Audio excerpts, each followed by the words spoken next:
This wasn't just a car, this was GM saying, we don't care about rules anymore. And the moment I first saw the Chevelle SS 454, I understood why the world wasn't ready for this monster.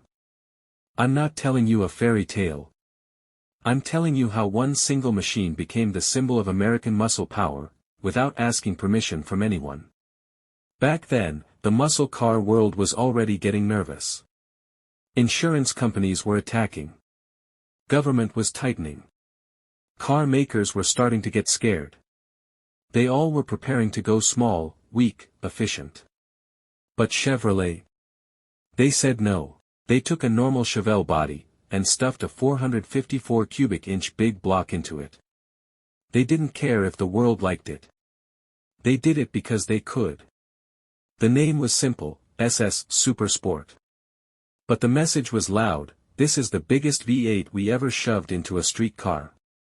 And the torque was violent. The SS 454 didn't launch. It exploded forward. The tires didn't roll. They burned. This wasn't acceleration. This was attack mode.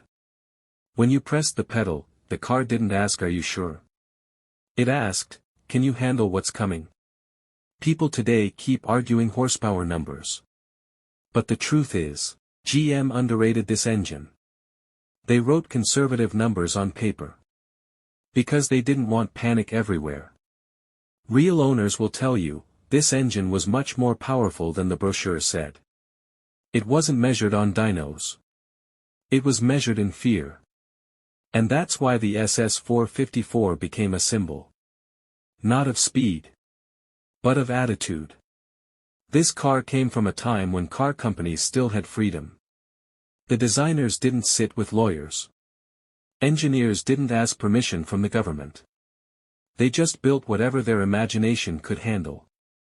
The Chevelle SS 454 is a time capsule, from the last moment America had pure mechanical freedom. After that, the walls started closing.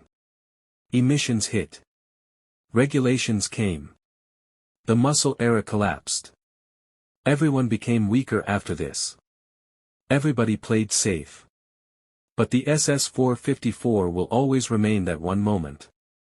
When Chevrolet took one final punch, and said, we're ending this era on our own terms. When collectors today talk about dream muscle cars, this one always enters the conversation. Because it didn't just win races. It didn't just make numbers. It captured a moment.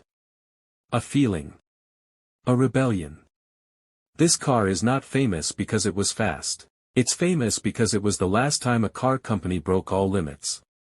Without looking back. This is why the Chevelle SS 454 is not just a machine. It's a warning to the world, power doesn't die on its own. Power dies when people get scared to build it. And on that timeline of fear, the SS 454 stands like a monument. To the time when Detroit was fearless. So yes, this wasn't a car. This was the moment GM snapped. And if you think this was wild, wait till you see what came next. Subscribe, because the next legend I'm about to reveal was even more dangerous.